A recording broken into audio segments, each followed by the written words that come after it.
Hi, welcome. In this video, I'd like to discuss one of the types of dynamics that really exposes the motives of dogs, these control issues that you can kind of look at and say, wow, that's very interesting.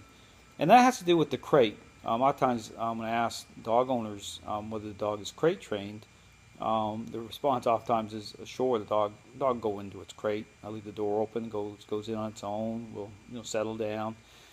Here's the thing to understand, okay, once you start to change that dynamic, once you start to take control, and so that lines up so that the dog realizes that the dog is going in the crate, but a different relational dynamic is happening, it really starts to expose what's really happening just at a relationship level. And that's when you start to, instead of the dog going into the crate on their own, where they're in full control.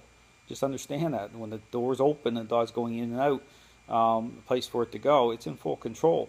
When you start to actually engage the dog in a relationship way that represents you changing, okay, you gaining control in the relationship through the method and through various interactions, the crate takes on a whole different meaning. So what you'll see is the dog, as the door closes now and your expectations are different, the dog will start to resist being in there. The dog will start going absolutely bananas because again, the motives are being exposed. These control issues are being challenged, and the dogs are social relational animals, so they understand they're full aware as to when things are changing at what point.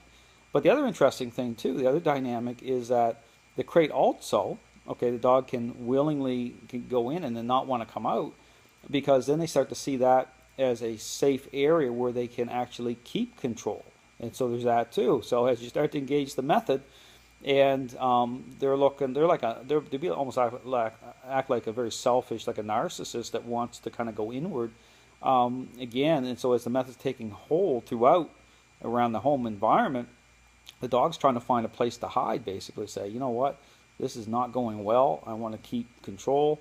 And so they'll go into the crate and they'll get nasty. Then they'll back way in, they won't want to come out.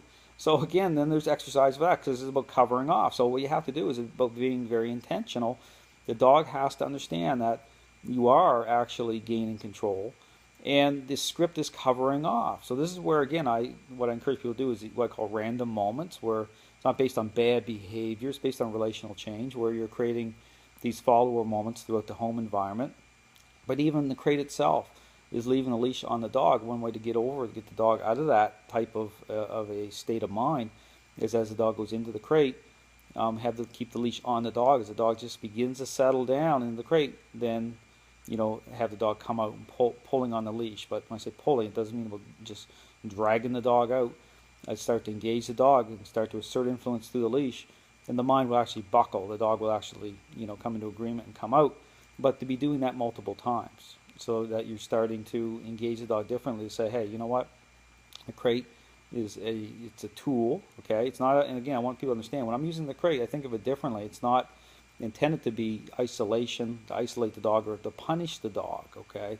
I don't think of it that way. But the negativity caused from the crate will make people look at it that way, but again, the reason the dog is reacting in a negative way to the crate is because of how it's responding based on issues of control.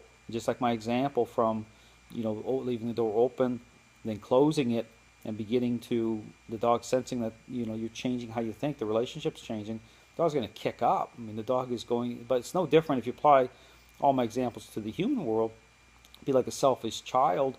You start to engage, you start to assert parental influence and start to really, get into the child's airspace differently, even though it's what's reasonable. You'll see the child start to really challenge you. Okay, they're going to be like, you know what? I had it my own way. I got to get ice cream when I want it, and do all these different things.